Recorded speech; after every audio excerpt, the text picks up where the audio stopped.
آج ہم انشاءاللہ لفظ جلالہ یعنی اللہ جو اللہ سبحانہ تعالیٰ کا ذاتی نام ہے اس پر بات کریں گے۔ قرآن مجید میں اللہ سبحانہ تعالیٰ نے اپنا تعارف خود اللہ کے نام کے ساتھ کروایا ہے، اور اس کے لیے اس کا بہترین تعارف آیت الکرسی میں ہوا ہے۔ اللہ لا الہ الا ہو الحی القیوم لا تأخذہ سنۃ ولا نوم لہ ما فی السماوات وما فی الارض من ذا الذی یشفع عنده الا بإذنہ یعلم ما بین ایدیہم وما خلفہم ولا یحیطون بشیء من علمہ الا بما شاء وسع کرسیہ السماوات والارض ولا یؤودہ حفظہما وہو العلی العظیم۔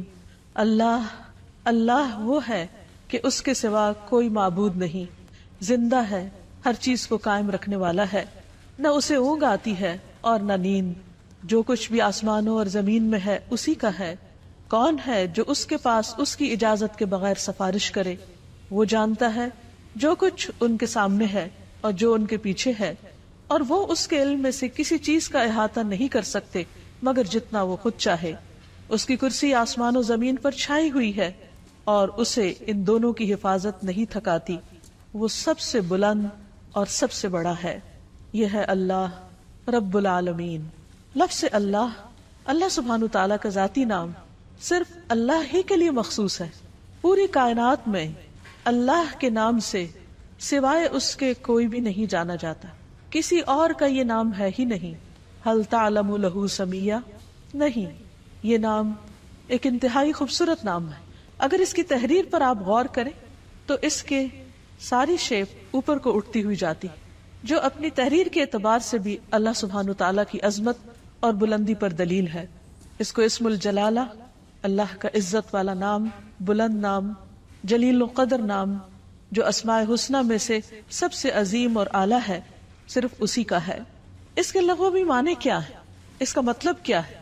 اس کی اصل الالہ ہے، لیکن باقی اسماء کے ساتھ جب ال لگتا ہے تو الگ پڑھا جاتا ہے۔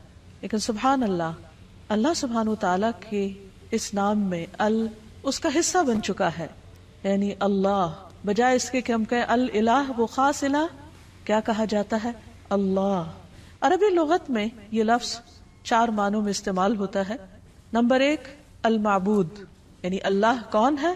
وہ جو معبود ہے، خاص الہ ہے جس کی عبادت کی جاتی ہے۔ نمبر 2 الملجا، جس کی پناہ لی جاتی، خوف میں، غم میں، پریشانیوں میں، جس کی طرف رجوع کیا جاتا ہے، جو پناہ گاہ ہے۔ نمبر 3 المفزوع الیہ، یعنی گھبراہٹ میں جس کی مدد حاصل کی جاتی۔ جب سارے سہارے ٹوٹ جاتے ہیں تو ہر انسان، خواہ وہ اس کو نہ بھی مانتا ہو، پھر بھی اسی کی طرف لوٹتا اور پلٹتا ہے۔ اور چوتھا معنی ہے المحبوب، وہ محبوب جس کے ساتھ عظیم محبت ہو، ہر چیز سے بڑھ کر محبت ہو، اور اس کے بارے میں عقل حیران ہو۔ لا تدرکہ الابصار، جس کو نگاہیں نہ پا سکتی ہوں، وہ یدرک الابصار، اور وہ سب نگاہوں کو دیکھتا ہے، جانتا ہے کہ کون سی نگاہ کس طرف اٹھی ہے۔ تو اللہ سبحانہ تعالیٰ دراصل ساری کائنات کا حقیقی معبود ہے، ان کا بھی جو اس کو مانتے ہیں اور ان کا بھی جو اس کو نہیں مانتے۔ الہ برحق وہی ہے جس کی عبادت کی طرف بندوں کے دل مائل ہوتے ہیں جب وہ اس کو دریافت کر لیتے ہیں، جب وہ اس کو پہچان جاتے ہیں، جب وہ اس کی نعمتوں اور اس کی بنائی ہوئی عظیم نشانیوں کو دیکھ کر اس کی طرف مائل ہو جاتے ہیں، جب ان کے دل اس کی وحدانیت کی گواہی دینے لگتے ہیں اور پوری انکساری اور عاجزی کے ساتھ اس کے آگے جھکتے ہیں، اسی سے امیدیں لگاتے ہیں، اسی سے ڈرتے ہیں، اسی کی عظمت دل میں پہچانتے ہیں، پھر اسی کی اطاعت کرتے ہیں، اپنی ضروریات اور مشکلات میں اسی کی طرف رجوع کرتے ہیں۔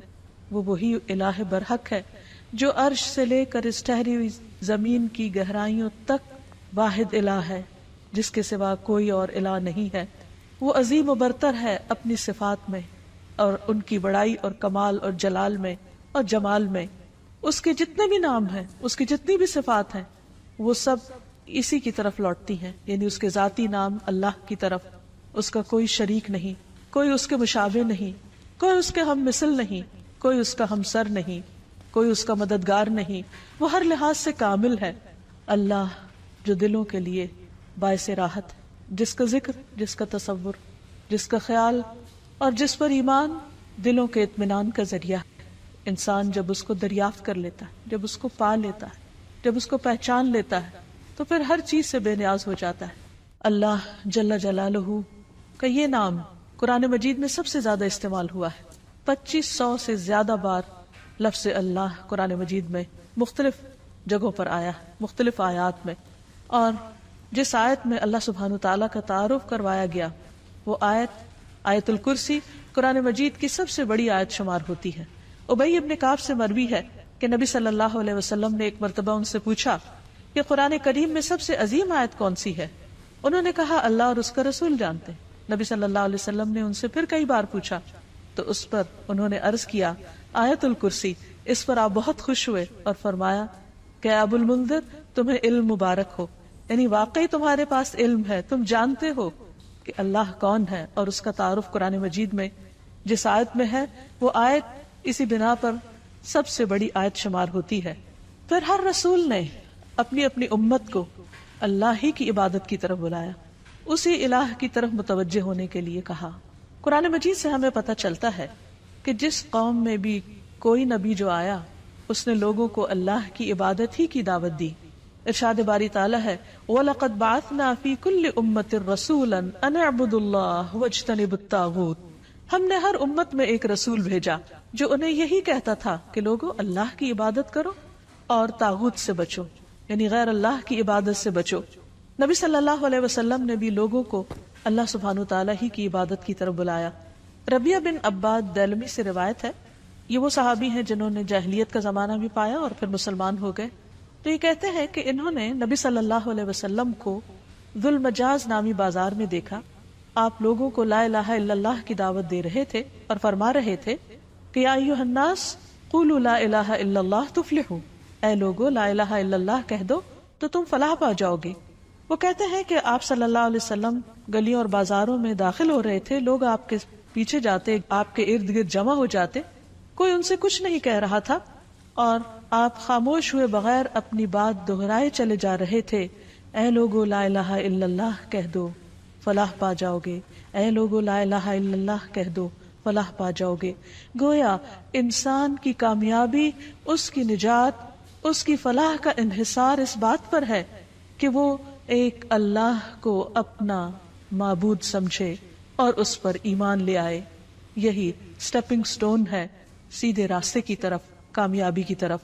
اسی طرح بلحجیم قبیلہ کے ایک آدمی سے روایت ہے، وہ کہتے ہیں کہ میں نے پوچھا اے اللہ کے رسول صلی اللہ علیہ وسلم آپ کن چیزوں کی طرف دعوت دیتے ہیں، یعنی آپ کی دعوت کیا ہے، آپ لوگوں کے لیے کیا میسج لے کر آئے؟ آپ نے فرمایا میں اس اللہ کی طرف دعوت دیتا ہوں جو یکتا ہے، بس ایک ہے، وہ اللہ کہ جب تم پر کوئی مصیبت آتی ہے اور تم اسے پکارتے ہو تو وہ تمہاری مصیبت کو دور کر دیتا ہے، جب تم کسی بیابان اور جنگل میں راستہ بھول جاتے ہو اور تم اس سے دعا کرتے ہو تو وہ تمہیں اپنے اصل مقام تک پہنچا دیتا ہے، جب تم قحط سالی میں مبتلا ہوتے ہو اور اس سے دعا کرتے ہو تو وہ پیداوار ظاہر کر دیتا ہے۔ تو اس سے پتہ یہ چلتا ہے کہ ہر انسان کے اندر اللہ کی ایک ضرورت موجود ہے۔ جب وہ دیکھتا ہے کہ اس کے آس پاس کے سب سہارے گم ہو گئے ہیں تو وہ اس ہستی کو پکارتا ہے جس نے اس کو پیدا کیا اور جس نے اس کے ساتھ ضروریات رکھی اور ان ضروریات کو پورا کرنے کا انتظام بھی فرمایا۔ انسان اپنی فطرت میں اپنے رب کو پہچانتا ہے، لیکن اس کا ماحول اس کو مختلف طرح کے اندھیروں میں رکھ کر اس رب سے دور کر دیتا ہے۔ رسول اللہ صلی اللہ علیہ وسلم نے دراصل لوگوں کو انہی اندھیروں سے نکالا، من الظلمات الی النور، من الظلمات الی النور، اندھیروں سے روشنی کی راہ دکھائی اور انہیں اپنے رب کے ساتھ جوڑا۔ پھر یہ کہ لفظ اللہ کے کچھ خصائص بھی ہیں۔ اس لفظ کی سب سے پہلی خصوصیت ہے کہ یہ اللہ سبحانہ وتعالی کا اسم اعظم ہے۔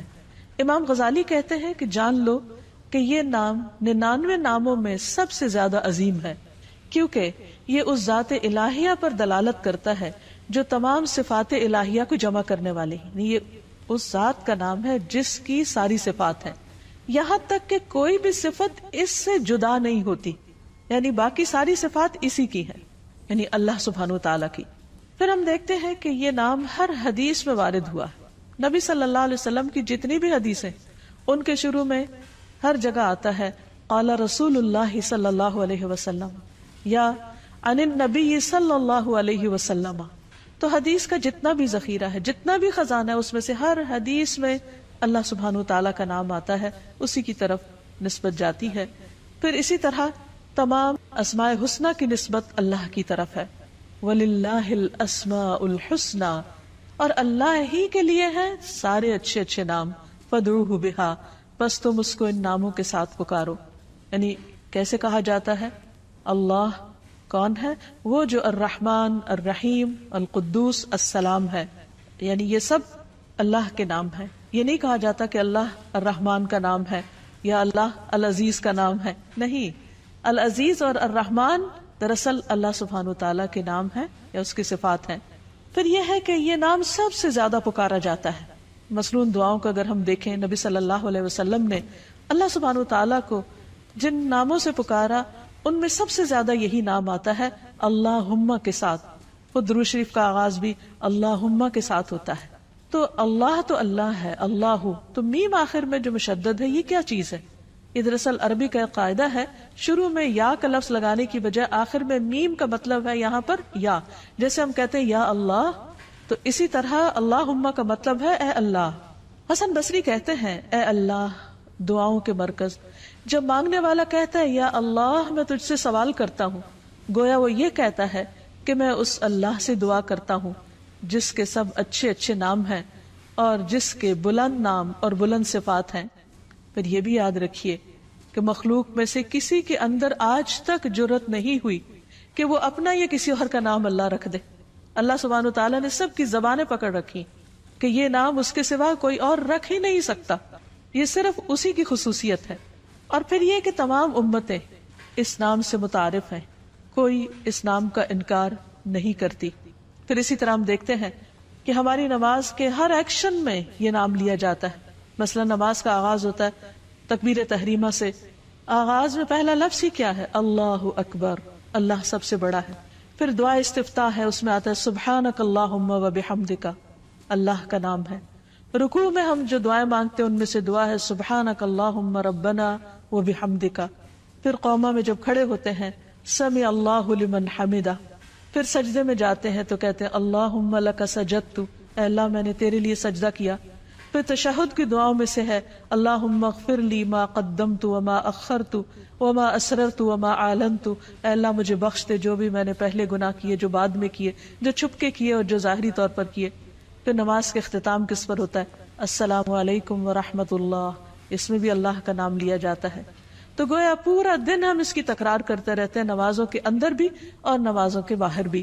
دن کا آغاز ایک مسلمان کس طرح کرتا ہے؟ سب سے پہلے دعا مانگتا ہے الحمدللہ الذی احیانا بعد ما اماتنا. گویا آنکھ کھلتے ہی پہلا لفظ جو اس کی زبان پر آتا ہے وہ اللہ کے شکر کا ہے، الحمدللہ.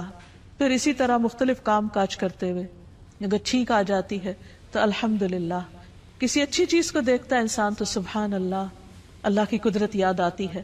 پھر کسی چیز پر حیران ہوتا ہے کہتا ہے ماشاء اللہ. پھر اسی طرح کوئی گناہ ہو جاتا ہے تو کہتا ہے استغفر اللہ.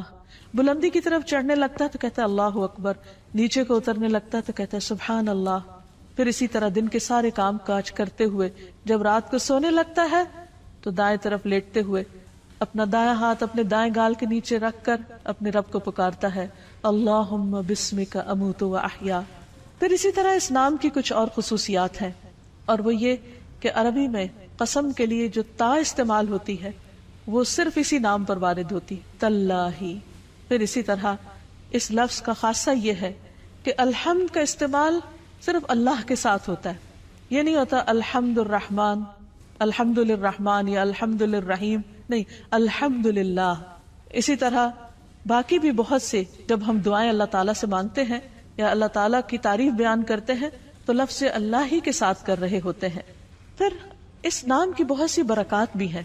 یعنی یہ صرف ایسا نہیں کہ صرف ایک نام ہے، بلکہ یہ ہماری روح اور ہمارے دل کی زندگی ہے. جب ہم تکلیف میں ہوتے ہیں، جب ہم کسی بھی طرح تنہا محسوس کرتے ہیں تو یہ نام ہمارے اندر سے تنہائی کا احساس ختم کر دیتا ہے. اللہ سبحانہ و تعالیٰ کا یہ نام یعنی اللہ جو اس کا ذاتی نام ہے، یہ صرف ایک نام ہی نہیں، اس کی بہت سی برکات بھی ہیں، اس کے بہت سے فائدے ہیں. یہ صرف اس کا نام نہیں، یہ اس کی پہچان بھی ہے، اور یہ ہماری دل، روح اور جان کی زندگی ہے. ہم جب تنہا ہوتے ہیں تو جو ہی اس کا نام لیتے ہیں یوں لگتا ہے کوئی تنہائی تنہائی نہیں. جب خوف زدہ ہوتے ہیں اور اس کو پکارتے ہیں تو لگتا ہے کوئی خوف نہیں. ایک دم دلوں کو قرار آ جاتا ہے، تسکین مل جاتی ہے. اگر انسان تکلیف کے وقت بسم اللہ کہتا ہے تو اس کی تکلیف دور ہو جاتی ہے. حضرت جابر کہتے ہیں کہ جب غزوہ احد میں طلحہ رضی اللہ عنہ کی انگلی کٹی تو انہوں نے سی کہا، جیسے عام طور پر ہمارا ریاکشن ہوتا ہے. تو رسول اللہ صلی اللہ علیہ وسلم نے فرمایا اگر تم اس وقت بسم اللہ کہتے، یعنی سی کرنے کی بجائے اللہ کے نام کو یاد کرتے تو فرشتے تمہیں اٹھا لیتے اس حال میں کہ لوگ تمہیں دیکھ رہے ہوتے. یعنی اتنی قوت ہے اس نام کے اندر.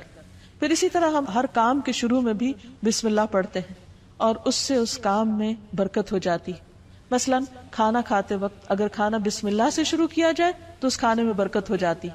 حضرت عائشہ سے روایت ہے کہ ایک مرتبہ نبی صلی اللہ علیہ وسلم اپنے 6 صحابہ کے ساتھ بیٹھ کر کھانا کھا رہے تھے کہ ایک دیہاتی اچانک آیا اور اس نے بسم اللہ پڑھے بغیر کھانا شروع کیا اور 2 لقموں میں سارا کھانا سمیٹ گیا.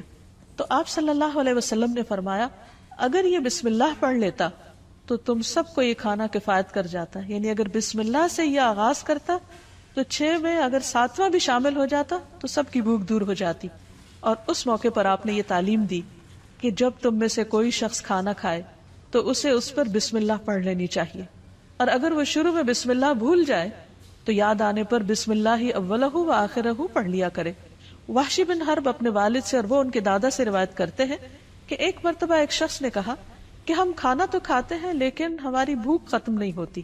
آپ نے فرمایا شاید تم الگ الگ کھاتے ہو تو تم اکٹھے ہو کر کھایا کرو، مل کر کھایا کرو، اور کھانے کے وقت بسم اللہ پڑھ لیا کرو. اس طرح اللہ تعالیٰ تمہارے کھانے میں برکت ڈال دے گا. پھر اسی طرح بسم اللہ پڑھنا شیاطین کو دور کر دیتا ہے، شیطان سے محفوظ کر دیتا ہے. حضرت انس کہتے ہیں کہ رسول اللہ صلی اللہ علیہ وسلم نے فرمایا جنوں کی آنکھوں اور انسانوں کی شرمگاہوں کا پردہ یہ ہے کہ جب کوئی اپنے کپڑے اتارے یعنی جسے نہانے وغیرہ کے لیے تو بسم اللہ پڑھ لے. یعنی اس وقت بھی اگر اللہ کا نام لے تو ہر ایک سے وہ محفوظ ہو جائے گا. یعنی ویسے تو لباس اتار دے انسان تو اس کا سطر کھل جاتا ہے، لیکن اگر بسم اللہ پڑھتا ہے تو وہ مخلوق جو اس وقت وہاں ہو سکتی ہے موجود، اس سے بھی اس کا سطر ہو جاتا ہے. پھر اسی طرح نبی صلی اللہ علیہ وسلم کا طریقہ یہ تھا کہ رات کو جب سونے لگتے تو اپنا بستر جھاڑتے وقت بھی بسم اللہ پڑھا کرتے تھے.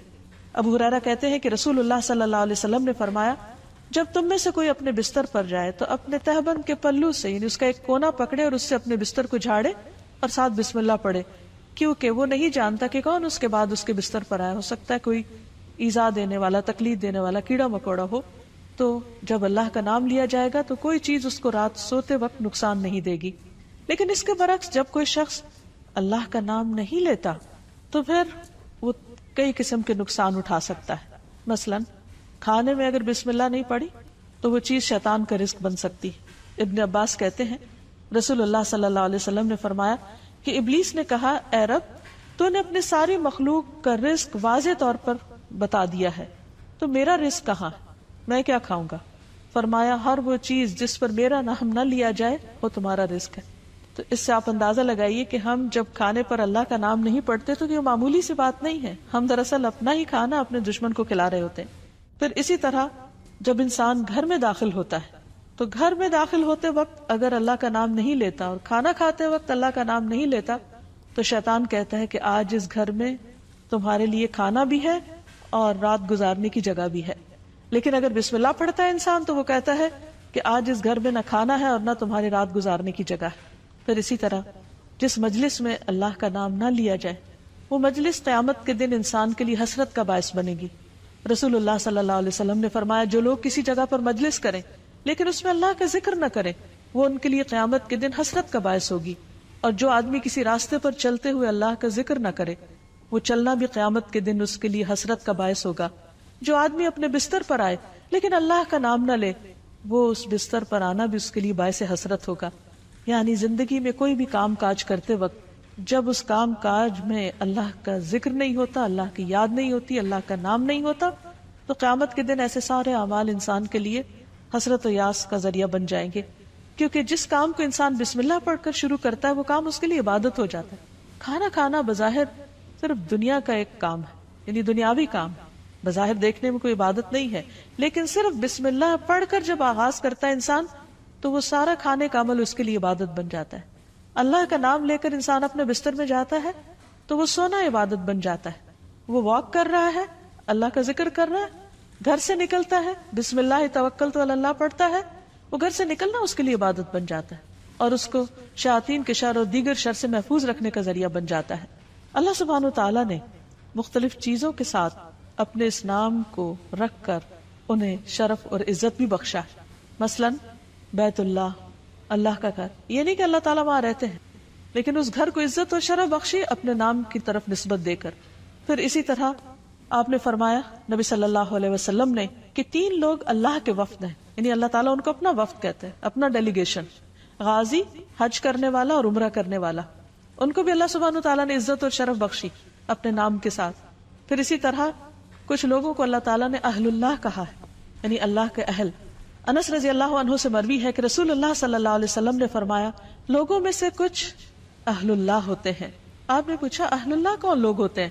فرمایا اہل قرآن. اہل قرآن ہی اہل اللہ اور اس کے خاص لوگ ہیں، یعنی قرآن پڑھنے والوں کو اللہ سبحانہ تعالیٰ نے عزت اور شرف بخشی. پھر اسی طرح مساجد اللہ قرآن مجید میں آتا ہے، اللہ کی مسجدیں. پھر کچھ لوگوں کو اللہ کے پڑوسی کہا گیا. رسول اللہ صلی اللہ علیہ وسلم نے فرمایا اللہ تعالیٰ قیامت کے دن اعلان کریں گے میرے پڑوسی کہاں ہیں، میرے پڑوسی کہاں ہیں. فرشتے پوچھیں گے اے رب کسے زیب دیتا ہے کہ وہ تیرے پڑوس میں آئے، تیرا پڑوسی بنے. اللہ تعالیٰ فرمائے گا مساجد کو آباد کرنے والے کہاں ہیں، یعنی مسجد کو اللہ نے اپنا گھر کہا اور مسجد کی خدمت کرنے والے کو اپنا پڑوسی کہا. پھر اسی طرح جو لوگ اللہ کے دین کی خدمت کریں، اس کی مدد کریں، ان کو اللہ تعالیٰ نے انصار اللہ کہا اور اس کے لیے دعوت عام بھی دی. یا ایھا الذین آمنوا کونوا انصار اللہ، اے لوگو جو ایمان لائے ہو اللہ کے مددگار بن جاؤ. پھر اسی طرح قوم سمود کی اونٹنی کو جو خاص نشانی کے طور پر ظاہر ہوئی اس کو ناقۃ اللہ، اللہ کی اونٹنی کہا. اور حقیقت یہ ہے کہ اللہ کے نزدیک بندوں کے ناموں میں سے بھی جو پسندیدہ نام ہیں ان میں سے ایک عبداللہ اور دوسرے عبد الرحمن ہے، جیسے کہ نبی صلی اللہ علیہ وسلم نے ہمیں تعلیم دی ہے. جب ایک بندہ اس نام کے ساتھ اللہ کو پکارتا ہے تو اس کی دعا سنی جاتی ہے، اس کی دعا قبول ہوتی ہے. اور اس کے بارے میں ہم دیکھتے ہیں کہ رسول اللہ صلی اللہ علیہ وسلم کی اکثر دعائیں اسی نام کے ساتھ شروع ہوتی تھی.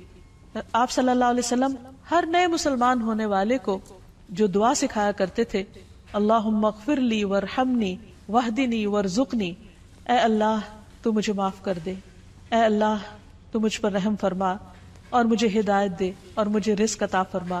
پھر اسی نام کے ذریعے جب آپ صلی اللہ علیہ وسلم اللہ کے راستے میں نکلتے، جہاد پر جاتے، تو آپ اسی نام کے ذریعے اللہ تعالیٰ سے مدد چاہتے.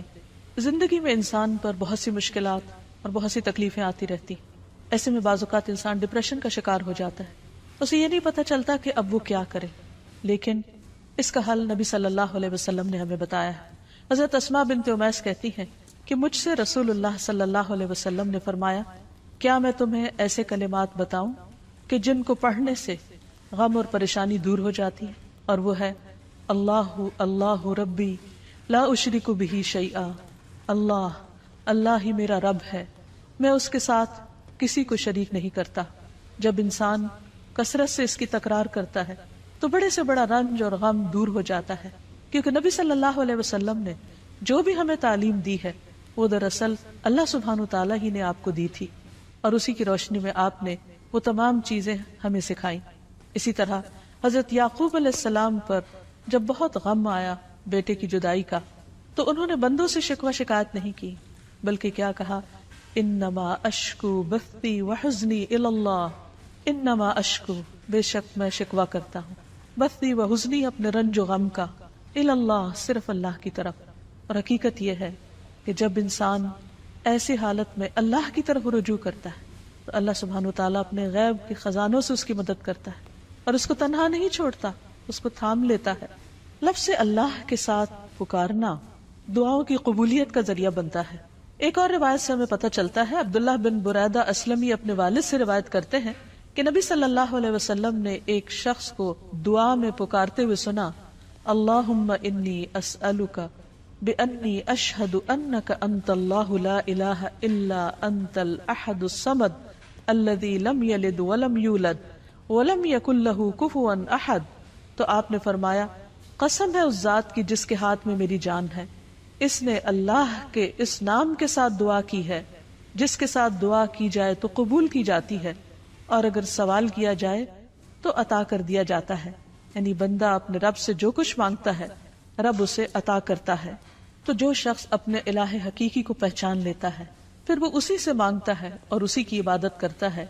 ایاک نعبد و ایاک نستعین، وہ اسی کی اطاعت اور بندگی کے لیے اسی کو راضی کرنے کی کوشش کرتا ہے، اور اگر اس کو راضی کرنے میں کسی اور کو ناراض بھی کرنا پڑے تو وہ اس سے ڈرتا نہیں، کیونکہ جو اللہ کو راضی کرتا ہے اللہ سبحانہ وتعالیٰ اس کی حفاظت کرتے ہیں، اور جو بندوں کو راضی کرنے کے لیے اللہ کو ناراض کر دیتا ہے پھر اللہ تعالیٰ اسے بندوں کے حوالے کر دیتے ہیں. ہمارے لیے یہ بہت اہم ہے کہ ہم اپنی پوری زندگی اللہ رب العالمین کے سپرد کریں، اسی کی اطاعت اور فرما برداری میں گزاریں، جیسا کہ اللہ سبحانہ وتعالیٰ نے نبی صلی اللہ علیہ وسلم کو حکم دیا، قل ان صلاتي ونسكي ومحياي ومماتي لله رب العالمین لا شریک له وبذلك امرت وانا اول المسلمین. آپ کہہ دیجئے میری نماز، میری قربانی، میرا جینا اور میرا مرنا سب اللہ رب العالمین کے لیے ہے، اس کا کوئی شریک نہیں، مجھے اسی بات کا حکم دیا گیا ہے اور میں سب سے پہلے فرما بردار ہوں، سب سے پہلے مسلمان ہوں. یعنی کسی بھی قسم کی عبادت خواہ وہ جانی ہو یا مالی ہو، زندگی کا کوئی بھی کام ہو، سب کا سب اللہ کی رضا کے لیے ہونا چاہیے. جیسا کہ ابراہیم علیہ السلام نے اپنے آپ کو اللہ کے سپرد کیا تھا، اللہ کی اطاعت کی تھی. اذ قال له ربه اسلم قال اسلمت لرب العالمین، جب اس کے رب نے کہا کہ تم اپنے رب کے حوالے کر دو اپنے آپ کو، تو انہوں نے کیا کہا کہ میں رب العالمین کا فرما بردار ہو گیا. ایسا ہی دین دراصل اللہ کا مطلوب دین ہے کہ بندہ اپنے آپ کو اللہ کے حوالے کرے، اسی کا فرما بردار بن جائے، اسی کا اطاعت گزار بن جائے. ارشاد باری تعالیٰ ہے وَمَنْ أَحْسَنُ دِينًا، اس سے اچھا دین کس کا ہو سکتا ہے، ممن اسلم وجہہ للہ، جس نے اپنا آپ اللہ کے حوالے کر دیا، اپنا چہرہ اللہ کے لیے تابع کر دیا، اس کے آگے جھک گیا، اس کی بات کے آگے، اس کے حکم کے آگے. وَهُوَ مُحْسِنٌ، اور وہ محسن بھی ہے، ہر کام کو بہت اچھی طرح کرنے والا ہے. وَاتَّبَعَ مِلَّةَ إِبْرَاهِيمَ حَنِيفًا، اور اس نے ملت ابراہیم کی پیروی کی. وَاتَّخَذَ اللَّهُ إِبْرَاهِيمَ خَلِيلًا، اور اللہ نے ابراہیم کو اپنا دوست بنا لیا.